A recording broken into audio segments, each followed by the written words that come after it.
this case that is represented business as usual. We just going as usual, and there's no AEC. The growth of the Thai economy will be on this line, and then if you join the AEC, without the improvement of the productivity, it will be on this wave line. And then if we improve 1% of productivity annually, you will reach another line, which will be the green one. And the productivity improvement is also improve the case of the inflation, that is will lower the inflation.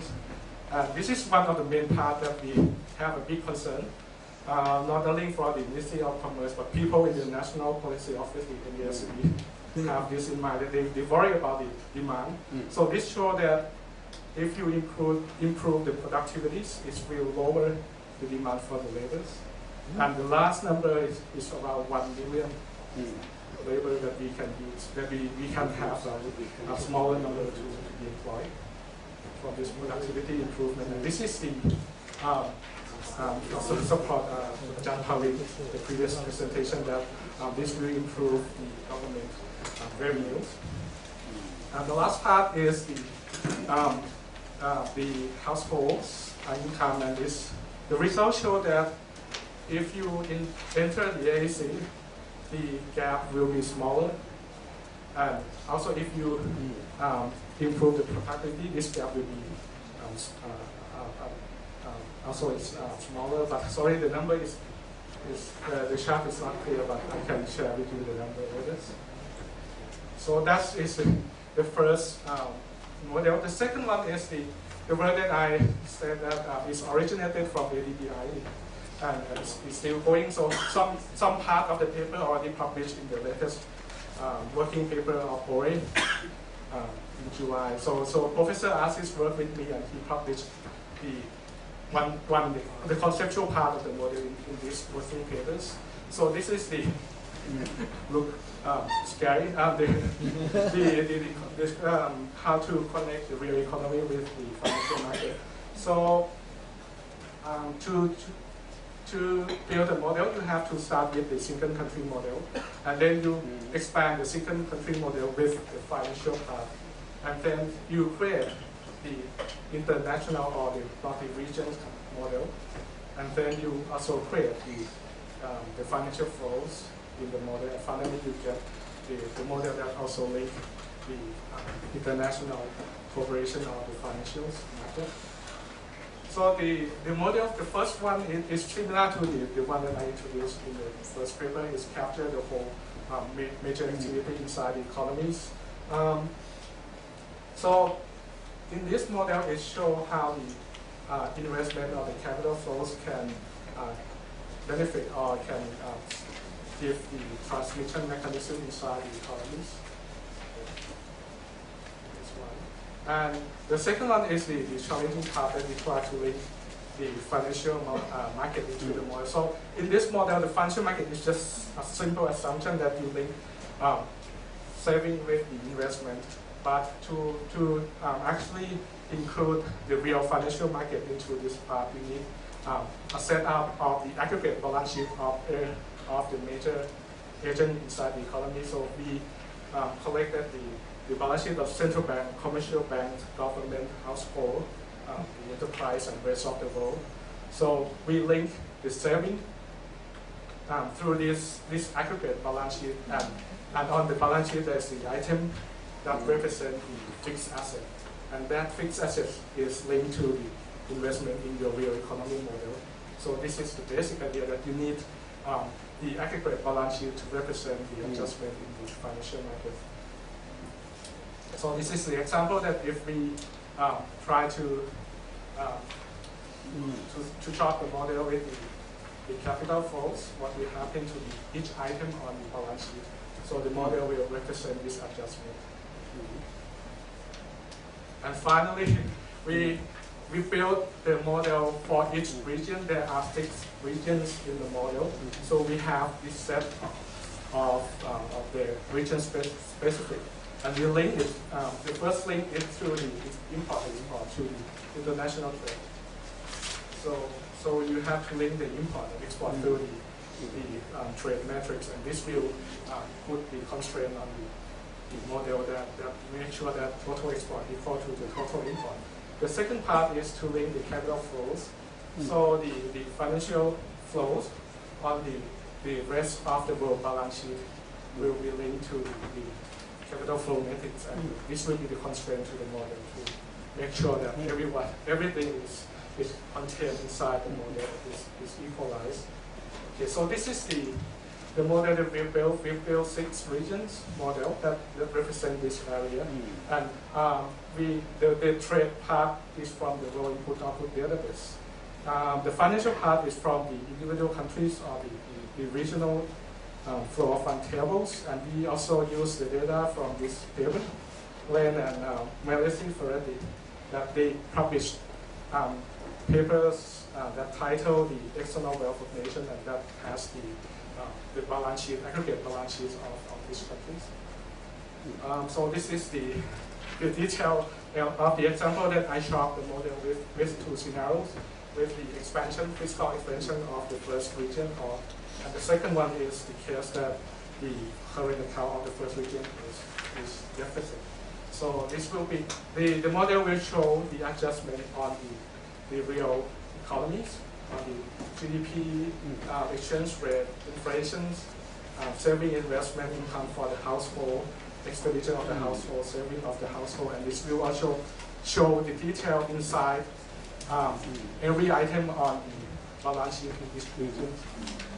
So it shows the adjustment of, sorry, 2 minutes, okay. I will skip this one, but to show you that it's produced the output of both real sector and financial sectors. And it's still going on, don't tell us. Until so, that's why he published the first half of the part in his latest data. The last part is the extension of the multi-region CGE model that we try to simulate the labor flows, the labor migration. So this is a project that we work with ADB and also TRI that we John Van Lipan, our MCs, also one of the team members. So we try to finalize by the end of this month. This is the latest result from this model. So actually it started like the previous model that we built, the single countries model, but the connection of each country is through through the international trade, and the second one is the international labor migrations. So the extension from the just standard model is from this part that inside the model, inside the labor, we have the skilled and unskilled labor. This is these occupations, and then in each type of the labor, we separate them into skilled, domestic and immigrants, and each immigrant in this box is representing the immigrants from each country inside the model. So we extend this part to represent the employment of immigrants. So the model is similar to the previous one. First we build the model for each countries, and then we link the model through the international trade. Okay, sorry. Out of time. Thank you. Thank you. I'll ask Matthias to provide some comments, please. Thank you. 5 minutes, Matthias.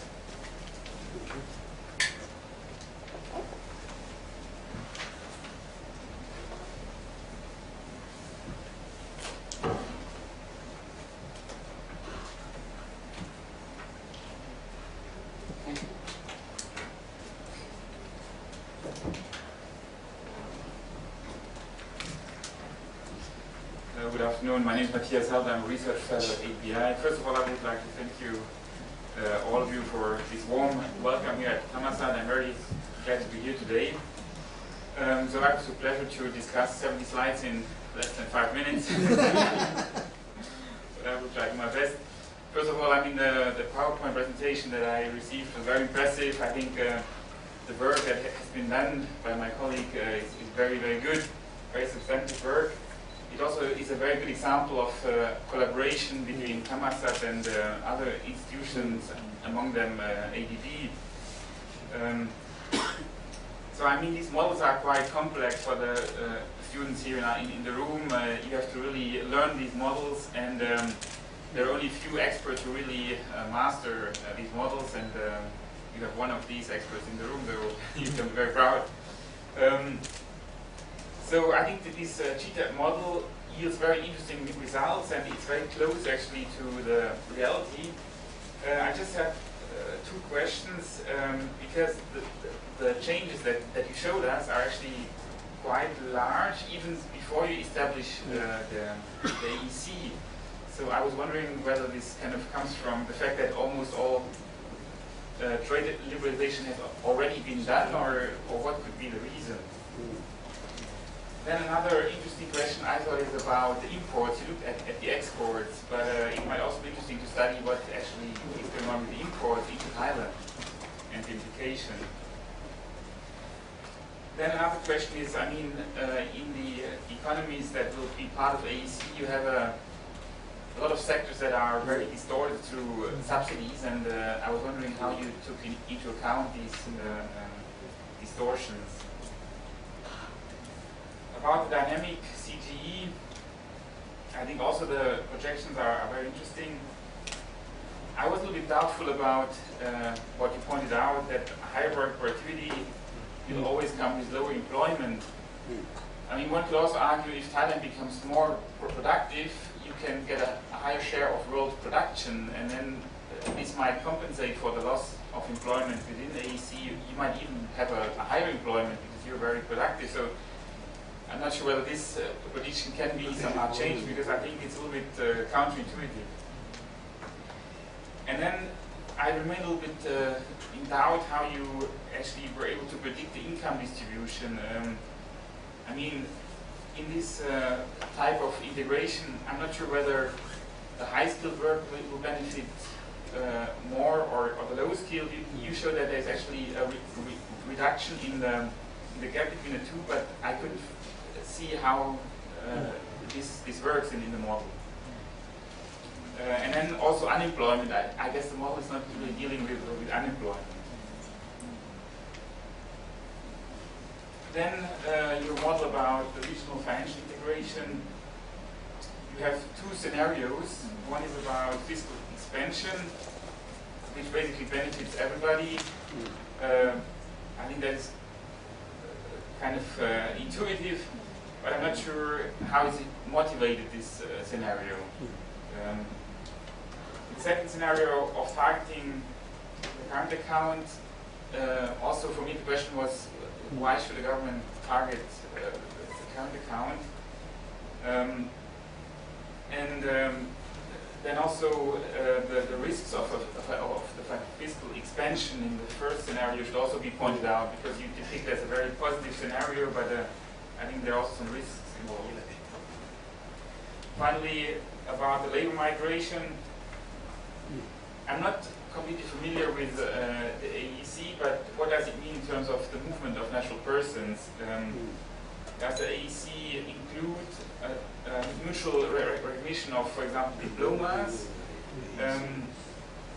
What does it mean in terms of the barriers still for the migration? I think these are important issues that need to be addressed in this work.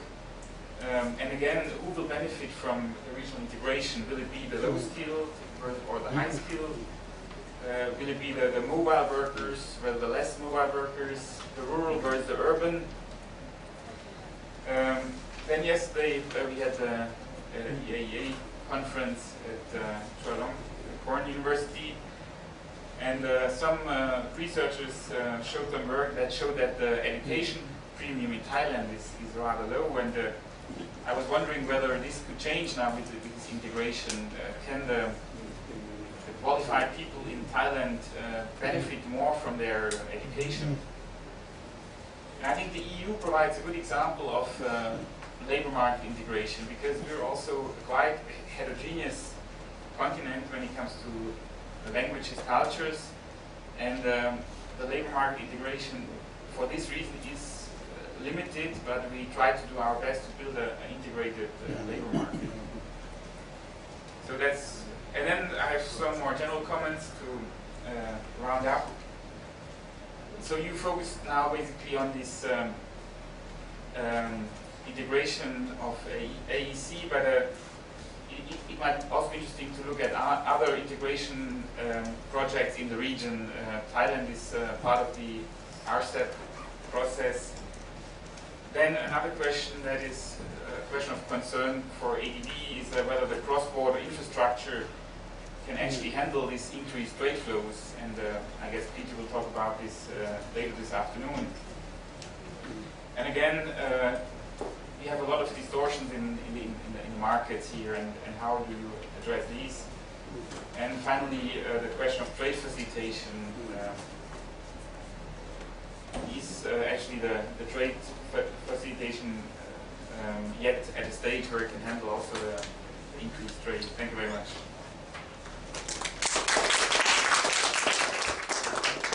Thank you, Matthias. The floor is now open, and we can have, as usual, a few minutes for questions from everyone, and then we can go to giving Natapong a few minutes to respond. I'm going to take the privilege of the chair to ask Natapong a couple of questions on the first model. One is allowed to. The first question, Natapong, you talk about export gains of 1.3%. If I were a Thai policymaker, I'd be very suspicious. What's the point of doing this, right? So then I thought to myself, okay, what have you put into the model? It seems to me that you put in tariff shocks. But what about services? Services trade restrictions are very high in ASEAN. Have you tried to model this? And how have you modeled this? And wouldn't that be big numbers? That kind of relates to the education point of Matthias. So that's the first question, services. And also trade costs. Have you assumed anything for trade costs? Can you, that may make a difference to the numbers, I suspect, and particularly if you take the database out to 2030 or something like that. The second question is, does your model only look at AC in isolation, or do you also put in ASEAN plus ones, which are already there, and so on? So those are two questions, but don't answer them now, right now. Let's have others.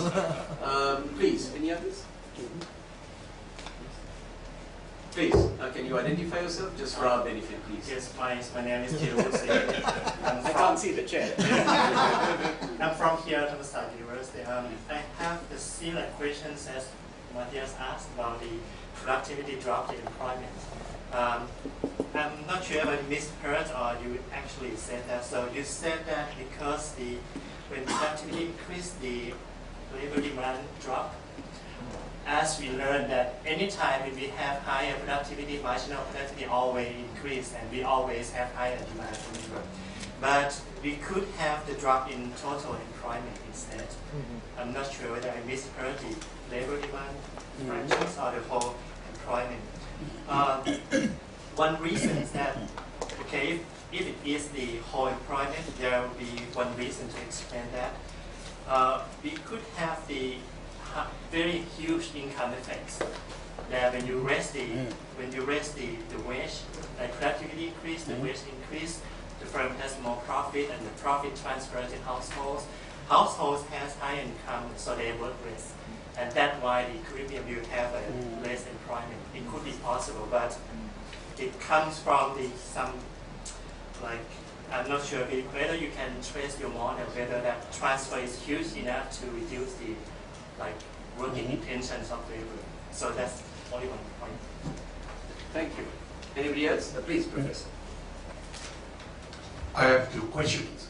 One is that I wonder whether when we look at the financial flow and capital flow, I'm not sure whether there is a complementarity or the substitution between financial flow and capital flow. Because now, when the financial sector, the rapid development of all kinds of financial assets, which are very complicated. You look at subprime problem that took place in 2008. That was because of the financial development aspect that caused a very huge cost to the world.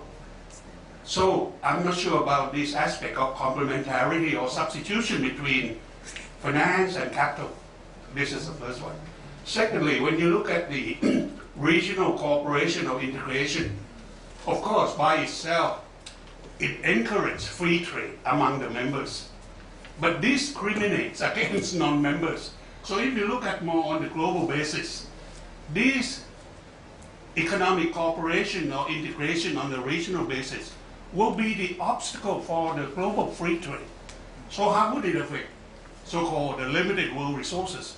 Will human beings be better off without this regional economic integration or cooperation, but rather have a global one? The world is just as one market for everyone.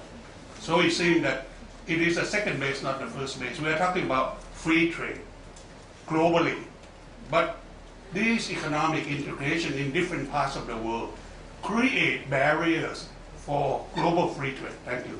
Thank you. One last question from anybody? Two more. Okay, please. Can you keep them short? Right. My name is Wanvipang Manachapong. I'm also from the Faculty of Economics.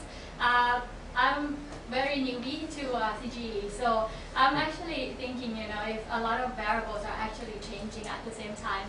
However, when I see you try to shock your model, you do it when just only one variable actually change. So if a lot of variables actually move or change at the same time, like what is the world is being now, how could the model, like what is the explanatory power of the model, and then how can the model actually claim itself that it can project what's going to happen?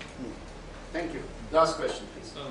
Just a quick question about the third paper, actually, because we are talking about migration, right, from Laos and Thai to Laos, actually, but consider that right now we have about, 7% unemployment rate in Thailand. In Laos, it's about, I think the Laos has about 7 million people, right? And it's even hard to find good labor to employ in Laos. I went to one case, especially in Zone 1, and the problem is also the labor problem too. They cannot even find the unskilled labor to work in Laos plant. And if you look across it a little bit to Vietnam, right now they have about 2.1% unemployment rate. So should there be any implication on the migration part here? Because in this region, the labor market is so tight, actually. Wonderful. If there are no more questions, Dean, you have one? No more questions? Let's give Natapong 5 minutes to answer. And then we get to tea at 3:15 exactly, right? Okay, so I have 2 pages of questions. The first one is about the result from the GTAP. Actually, it represents the first phase of the AAC, the pre-harvest that started in 2010. So I tried to show that some part of the tariff already reduced before 2015. So I tried to match the actual adjustment with the results. Okay, and thank you for a lot of comments about the limitations of the models. Yes, the model cannot capture distortions, cannot capture the language barriers, and on the services sectors, it cannot be adjusted. So that's still the limitations, and this might be the overshooting or the estimations of the results. But I try to check the result that I have from the model with other words. It is still in line with other words. And one good comment about the model that I use, the adjustment of the export as the input to the other, but what happened to the import, right? I didn't show the import. Actually, I checked the import, the adjustment of the import, and I checked the sectoral elasticity adjustment of import and export, and this is still in line with the empirical evidence, but we have limitation on the time constraint, so we cannot show this. But thank you for your good comments on this issue. The second model is about the fiscal expansion, the case of the current account targeting. We did that in 2008 and 2010. That was the period that U.S. tried to target their capital account and current account targeting. That's why we imposed this one. There are some comments that related to this one from adjustment. Yes, when we got this result is so we show this in the meeting of the policymaker that this will raise a question that you benefit just your group and this will hurt the others. But it's come from the model that you have pi, the amount of pi that you increase the slice of your group and this will hurt the other part. And the risk of physical expansion, that very good comment as well, that the model capture only the flows, not the stock. Yeah, we have to look at the stock rate adjusted years about the burden of the government debt per GDP. And yes, the model cannot capture the barriers on the labor market. Yeah, the language is still one of the big barriers in the AUC. And the cross-border infrastructure, yes, we need to develop the model and increase this part. I think Jay Menon and the other Indonesian economists at ADB did one study on Thai-Lao border that they did Swanakhet and one province in Thailand, and they try to show that if you improve the infrastructure, it will improve the border trade. They did the model on this, but in my model, I have the assumption on this that we cannot adjust or take into account the distortion. And yes, thank you. That the case of EU is very good example on the case of labor migration. I have followed the case that some people try to study the case of Morocco. Some people from Morocco that moved to work in the EU, and also in NAFTA that the migrants from Mexico work in the US. It's very similar to the case of the EU. We try to adapt this to the AEC studies. A lot of questions. Let me from the chair. Yes, still the questions are big doubt on that 1.3%. But as I mentioned earlier, yes, there's a limitation that we cannot shop the services, the distortion, and the trade barriers or infrastructure improvement. But I try to check with other work, and they come up with 1.3%. But yes, honestly, they use DTAP as well. And they impose very similar shock, that's why we get the same values. And I didn't include the AEC plus one in my model, just the ASEAN plus ones. Because you didn't include the ASEAN plus ones. No, just ASEAN. And the big questions on the labor productivity and employment is about the assumption of the model that impose the city wage. Yeah. On the city wage and the size, the substitution parameters on the production that affect this as well. And yes, I can trace inside the model, and we can discuss later on the mechanism that maybe some part of the assumption inside the labor market part that make the adjustment to be counterintuitive.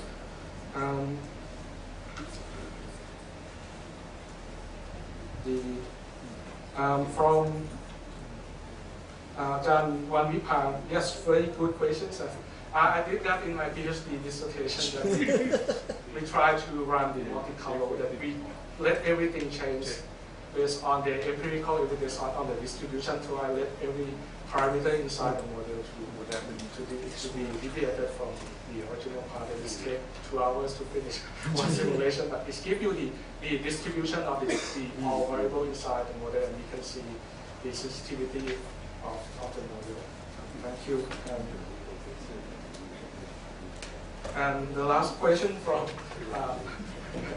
yeah, thank you very much. That is the main question that we work with the ADB. This is original questions that we look at the number of the employment allowance, and there are two parts, the skill and unskilled labor. So they have a shortage of skilled labor, so we saw a large number of the skilled workers from Thailand that work there.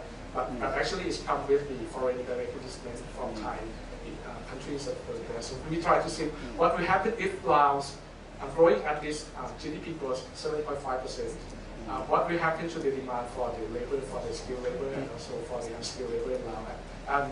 And that will also be big concern for the Thai policymaker, that when the Laos, Cambodia, and Myanmar growing, they will induce the reverse migration that unskilled labor who work in Thailand started to migrate back to work in their home country. And it is starting right now. I saw the number that last month there were 300,000 unskilled workers from these three countries that already moved to their homeland. So we try to simulate this. What will happen if the surrounding countries growing at this GDP growth, they will reduce their labor back. And it's a bad news for us that maybe in the next year, when you stop by the gas station, it will be your first experience to do it yourself. Like we can some development. Because I heard from my friend that, sorry for my student, but the salary that the staff in the gas station get is around 75% of your starting salaries. So it's very difficult to find staff to work in the gas stations right now. So please try to practice how to fill up your gas tank. Thank you very much for your comments. So thank you very much. I think we've had a great session. It's been very interactive and the kind of thing I think Dean was envisaging when we came to your university, and I think exposes what a world-class university this is. And the two takeaways I take from this, on the fiscal policy side, I think we'll have grappled with some very interesting questions, but there are clearly questions about the size of government and the mix of fiscal policy and the way you may implement this. And I think you've thrown up lots of really great questions. One hopes that you're interacting with the authorities to try to go forward. On the modeling, I think very, very useful stuff that you've come up with, very impressive body of work. The only takeaway, if I may add, and I try to work with people who model, and we dabble in this a bit, models are very useful as an approximation. They give you very useful insights, but you have to combine it with other tools.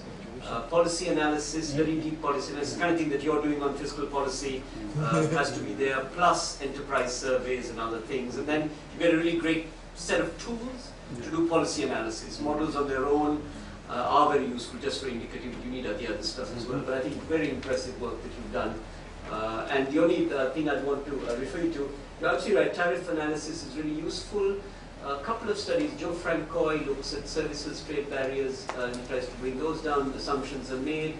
There is work by Fanzai using firm heterogeneity modeling, where trade costs are brought in. So I think as you move forward, these type of work, and of course the other one is David Rodell-Horst, who also tries to do something. And then there is this guy who sits in the States, I've forgotten his name, who also does this. So there are things out there we may want to bring in. To the extent data permit, and we may have to make some assumptions. So, but you're doing very well. Thank you. Thank you very much.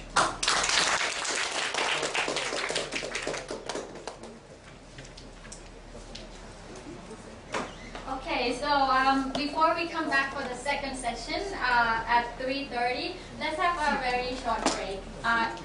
I know on the agenda it says that there is a coffee break, but then the coffee is gone. So let's have your own coffee break. And come back here, be very energized and ready to start the second session by 3:30.